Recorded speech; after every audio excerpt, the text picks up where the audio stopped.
Bonjour, bienvenue. Je vous propose aujourd'hui un projet qui traite des commandes et les stocks des produits. Et le projet que nous allons réaliser ensemble à celui-là. C'est-à-dire, il y a la gestion des catégories. Vous pouvez ajouter, modifier des catégories, etc. Il y a la gestion des produits. Ajouter, modifier un produit, supprimer, etc. Il y a entrée en stock, c'est-à-dire lorsque vous commandez des produits d'un fournisseur, vous allez faire des entrées en stock, bien sûr. C'est-à-dire, choisissez la catégorie, choisissez le fournisseur du produit, la date d'entrée et la quantité achetée ou bien commandée. Et là, bien sûr, il y a une mise à jour du stock automatique que vous allez voir ici. On consulte le stock. Il y a la gestion des clients. Ça, c'est simple. Ajouter des clients, modifier, supprimer, etc. Il y a aussi la gestion des fournisseurs. C'est la même que les clients. Et l'essentiel, c'est la gestion des commandes. La gestion des commandes, voici la fenêtre. D'abord, on crée une nouvelle commande en choisissant un client et on tape la date de la commande. Par exemple, le 26 5 2019 et on valide. Vous voyez ici que la commande est ajoutée ici. Si je sélectionne ce client, il y a là les produits qu'il a commandés qui sont affichés sur la table au-dessus. Si je clique sur celui-là, il n'a rien commandé. Je peux le supprimer donc. Et si je clique sur celui-là qu'il vient de commander, je vais lui ajouter des produits qu'il a commandés. Par exemple, ce produit, lorsque je sélectionne ce produit, il y a la quantité en stock qui est affichée ici. Pour pouvoir gérer votre stock, bien sûr. Là, il y a 39, je vais choisir 5 articles dont le prix est 3950. Il y a une remise de 5%. Il y a une TVA de 20%. Si vous voulez une observation, j'ajoute le produit dans la ligne des commandes, c'est-à-dire dans cette table. Je peux ajouter un autre produit. Si j'ajoute bien sûr le même produit, je vais ajouter 3. C'est le même prix, 3950, remise de pourcent, TVA 20%. Lorsque j'ajoute le produit, il y a un message qui s'affiche, c'est-à-dire le produit est déjà ici, présent ici. Donc si je fais ajouter, il va ajouter seulement la quantité qu'on a tapée. Ajouter, c'est-à-dire 8. Il a commandé 5, maintenant il y a 8. Oui, 8 unités. Là, je crois que vous avez une idée sur le programme. Ici, je peux imprimer une facture de ce client. Voilà. Voilà ce qu'il a commandé. Il y a la TVA, il y a le total ici. Sans TVA, il y a la TVA, il y a la remise et ensuite le net à payer. Bon, Je crois que nous allons commencer notre travail. Ok. Là, vous allez lancer Windev avec la façon que vous voulez. Et je vais choisir créer un projet. Application Windows, bien sûr. Et je tape le nom du projet. Commande stock, si vous voulez. Si vous voulez une description du projet, il a des documents à scanner. Je choisis la plateforme Windows. Si vous voulez, c'est pas la peine d'utiliser le gestionnaire de sources. Et ici, utiliser la programmation, une charte personnelle.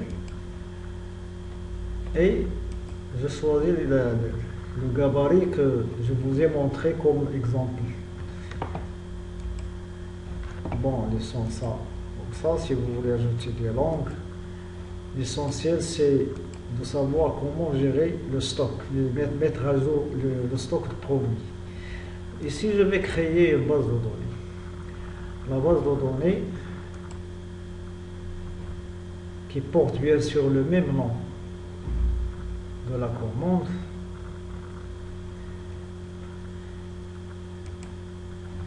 Voilà, hyperfile SQL classique. Et même si vous finissez votre projet, vous pouvez changer la base de données pour être client-serveur. Je choisis terminer. Voilà. Là, il me propose de créer une nouvelle description d'un fichier de données, c'est-à-dire une table de la base de données. Maintenant, nous allons commencer par la table catégorie, si vous voulez. Catégorie. Voilà. Et ce fichier possède bien sûr un identifiant automatique. C'est plus pratique de choisir toujours un identifiant automatique. Je choisis l'hyperfile classique. C'est pas la peine de cocher la taille parce que le fichier n'est pas trop volumineux. Je choisis terminer. Voilà, il a écrit un identifié automatique. Et là, je vais taper le nom de la catégorie. Le nom de la catégorie, choisissez texte, 50. Je coche ceci pour faciliter la recherche, si vous voulez. Créer une autre description de fichier ou bien retourner à Windows. Bon, on va créer une description à notre fichier, c'est-à-dire on va créer le produit. Voilà les produits, identifiant automatique.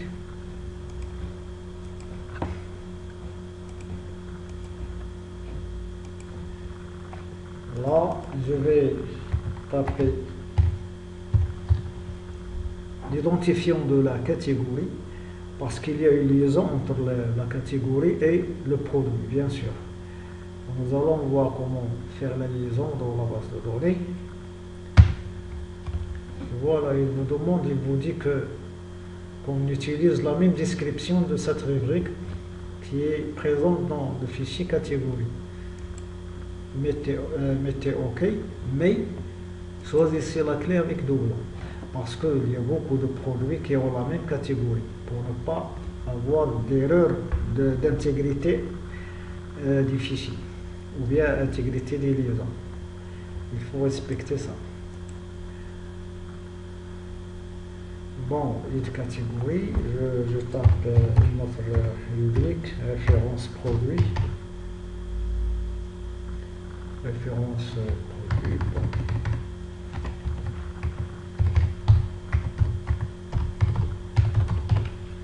Référence produit. Texte 10 Désignation du produit. Mettez 250 ou bien comme vous voulez. Désignation. Et il y a aussi la photo du produit. Voilà. Cette rubrique et le type sont images binaires. Bon, ici je fais, si vous voulez que la référence soit elle aussi une clé unique, pour faciliter la recherche. Là, mettez OK. Et nous allons créer notre fichier, ou bien une autre table, des clients.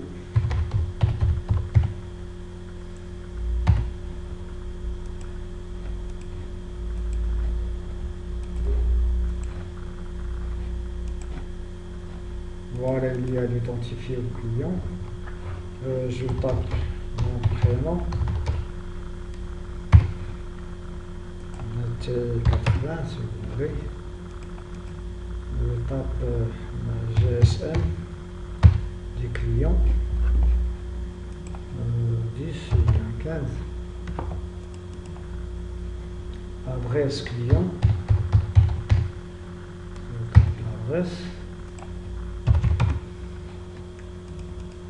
Je tape ville 50 et photo du client. Là vous pouvez faire clé avec doublon, GSM si vous voulez, donc descendre ça, clé avec doublon. La même chose pour le fournisseur.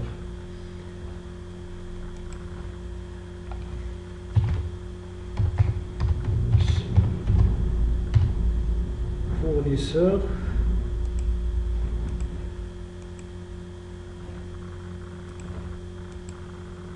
Bon. Nom, prénom. Vous voyez qu'il affiche automatiquement ce qu'on a tapé déjà dans une autre table. C'est plus pratique. Donc je fais la même chose, bien sûr. Mon prénom, GSM. Oui, la même chose. Et ça ne pose pas de problème parce que chaque table a ses rubriques spécifiques. Bon, adresse.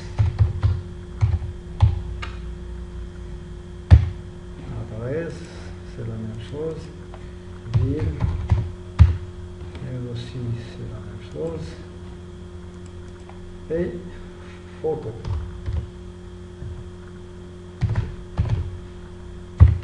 Voilà. Ça, c'est la table des fournisseurs. C'est très bien. Bon. Maintenant, on a, comme vous voyez, on a créé les catégories, produits, clients, fournisseurs. Créons d'autres tables. Bon. La table qu'on va créer maintenant, c'est la table stock. Stock, produit. Stock, produit.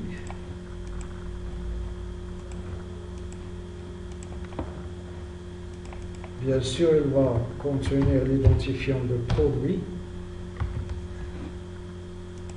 avec les doublons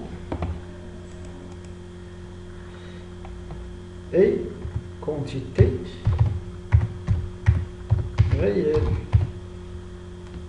La quantité qui est bien sûr numérique. Si vous choisissez réel ou entier, ça dépend de ça dépend des produits. Est-ce qu'ils sont en unités ou bien en kilogrammes, etc. Donc ils sont ça réel et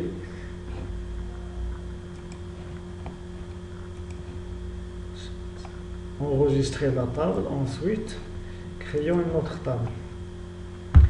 La table qu'on va créer, c'est entrée en stock. L'entrée en stock.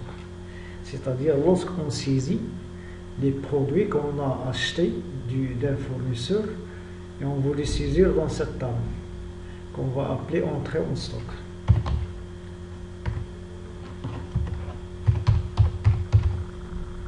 Entrée stock. Identifiant unique.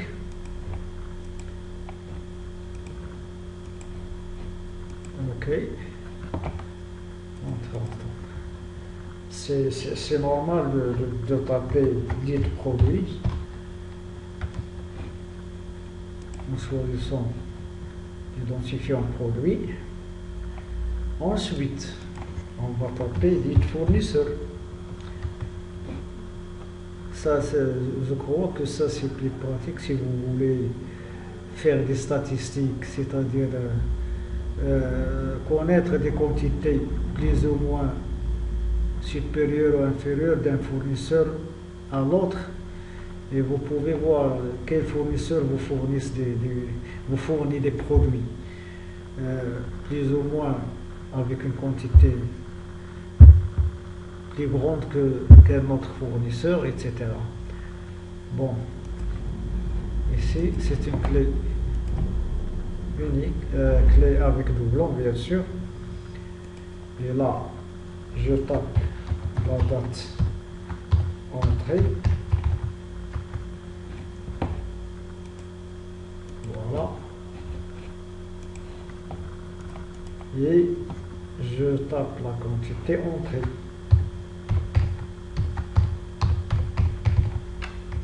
La quantité entrée numérique bien sûr.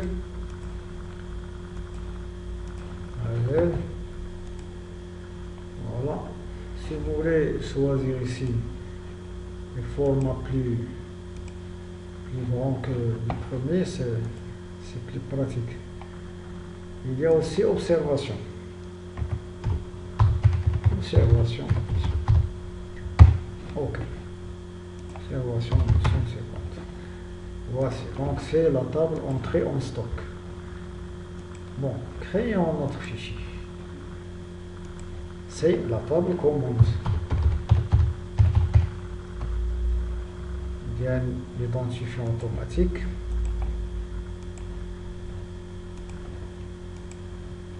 Voilà.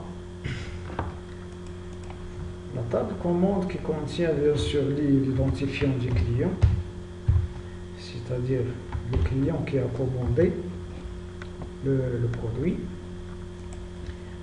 Bien sûr clair avec doublon, parce que une commande, un client peut commander plusieurs commandes. Là, il y a la date de la commande.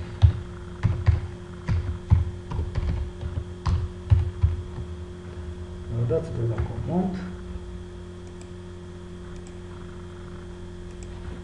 Voilà. Vous pouvez ajouter d'autres champs si vous voulez. Il y a observation, adresse de la commande, etc. etc. Donc là, nous allons travailler avec ici le champ. Voilà.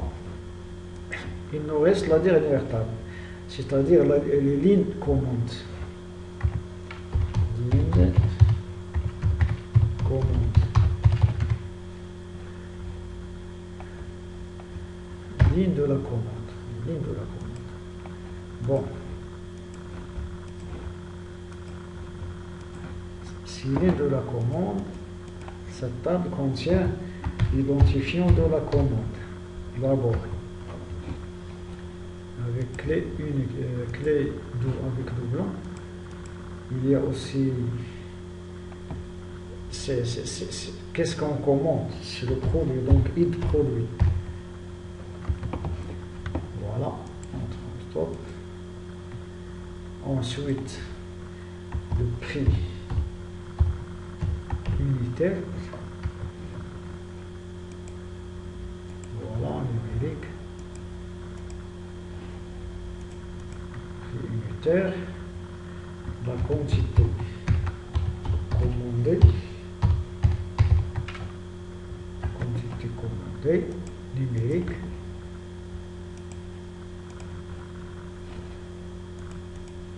Et il y a aussi remise.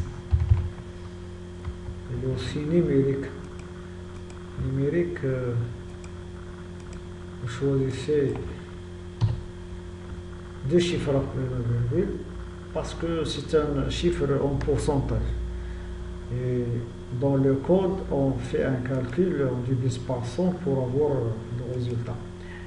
Voilà, il y a la TVA. La TVA, et aussi c'est un pourcentage. Voilà. Il y a le total commandé. Ou bien total de la commande.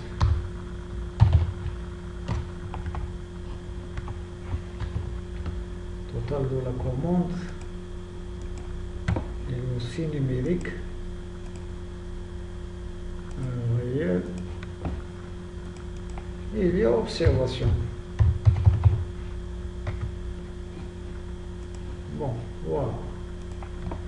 Donc ici on a fini, on va retourner sous l'éditeur de Windows. C'est-à-dire on a fini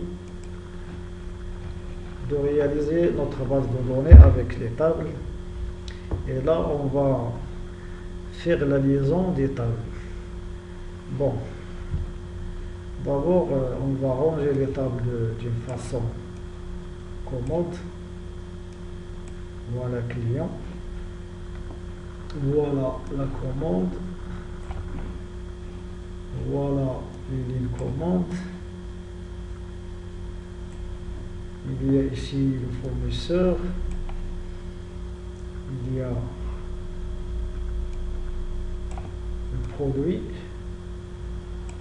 il y a l'entrée en stock, ici il y a la table stock, il y a ici la catégorie.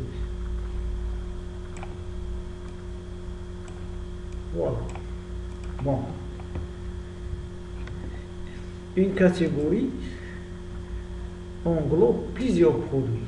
C'est-à-dire, cliquant sur ce bouton de créer une liaison, je clique sur catégorie, ensuite je clique sur produit. Chaque catégorie a au moins un produit, non? Une catégorie peut ne pas avoir de produit. Chaque produit a au moins une catégorie. Bien, oui, bien sûr, une ou plusieurs catégories. C'est-à-dire, un produit, il faut toujours choisir une catégorie pour créer un produit. Il y a ici, chaque catégorie peut avoir plusieurs produits, oui, bien sûr. Et chaque produit peut avoir plusieurs catégories, non. C'est-à-dire, il y a la relation 0N, 1, 1. Et là, vous pouvez taper le nom de votre relation, c'est-à-dire catégorie produit. Voilà. Là, il y a lead catégorie, c'est le champ de liaison qui se trouve bien sûr sur produit. Donc, on fait suivant. Et ici, vous pouvez choisir les règles d'intégrité, c'est-à-dire interdire la suppression d'une catégorie qui a au moins un produit. C'est plus pratique, bien sûr. Vous ne pouvez pas supprimer un produit qui a déjà une catégorie. Ou bien, vous ne pouvez pas supprimer une catégorie qui est affectée à plusieurs produits. Ou bien au produit que vous voulez supprimer. Il faut d'abord supprimer le produit, ensuite supprimer la catégorie. Bon, donc laissez ça comme ça. Et voilà. Vous voyez la relation et la description de la relation. Voilà, catégorie et produit. Il y a aussi une autre liaison, c'est quoi? C'est l'entrée en stock avec le fournisseur. C'est-à-dire, cliquons sur fournisseur et sur entrée en stock. C'est la même chose. Toujours ici, non, oui, oui, non. Là, on va taper fournisseur produit. Voilà, fournisseur produit. Voilà, il y a l'id fournisseur qui va se trouver ici, bien sûr. Voilà, id fournisseur. Voilà, c'est très bien. C'est-à-dire chaque produit nous est fourni par un fournisseur. Si vous ne choisissez pas le fournisseur, vous aurez une erreur d'intégrité. C'est-à-dire, il va vous dire d'abord il faut choisir un fournisseur, ensuite taper la quantité produit. Bon. Il y a le client qui va commander. C'est-à-dire, il y a une relation entre client et commande. Avec lead client, bien sûr.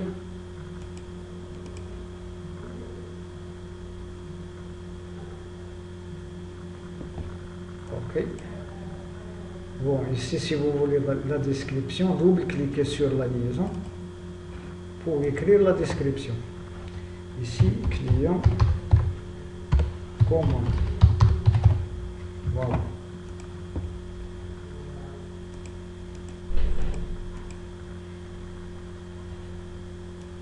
Voilà. Pardon.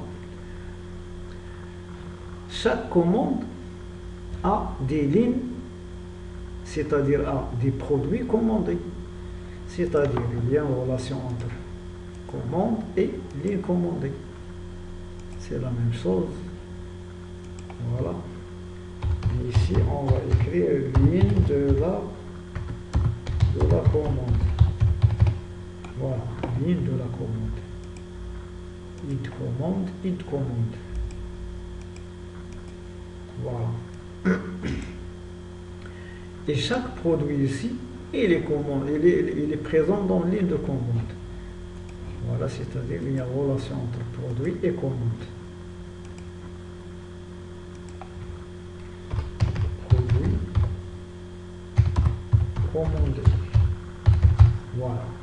Produit commandé. Id produit, et voilà. Voici notre base de données avec les fichiers reliés entre eux. Voilà. Cette table, je ne l'ai pas liée à aucune table parce que ce n'est qu'une consultation pour vérifier le stock produit. Et ensuite pour consulter le stock et pour maîtriser vos ventes et les commandes. Bon, voilà. C'est ça la base de données. Lorsque vous fermez la base, ou bien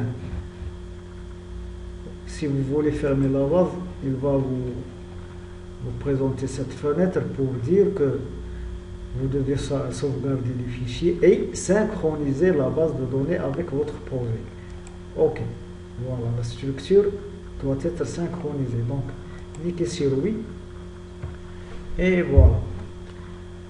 Voici la base de données. Voilà. Voici les fichiers de la base de données. Et vous pouvez voir ceci ici. Si vous voulez charger la base. Voici la base que nous avons réalisée. Bon. Là, commençons notre projet et nos codes. D'abord, créons une nouvelle fenêtre. Fenêtre vierge.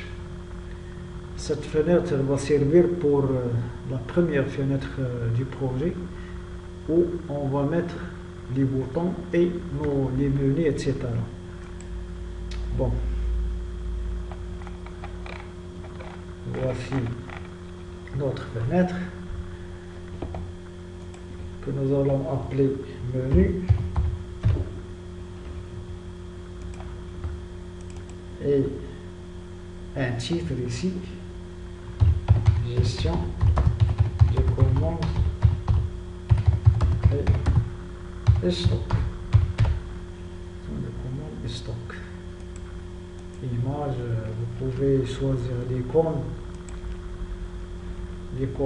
dans le catalogue d'images. Pour l'esthétique, je crois que vous avez le choix de faire n'importe quoi, de faire tout ce que vous voulez. Bon. Donc les images vont être chargées et on va choisir une icône pour notre programme. Je crois que vous avez bien compris ce qu'on vient de faire. Bon là, je choisis quelque chose comme ça. Choisissons cette icône. Voilà. Vous pouvez fixer la taille de la fenêtre. Nous, on va la fixer pour tout voir en réalisant le projet. Voilà.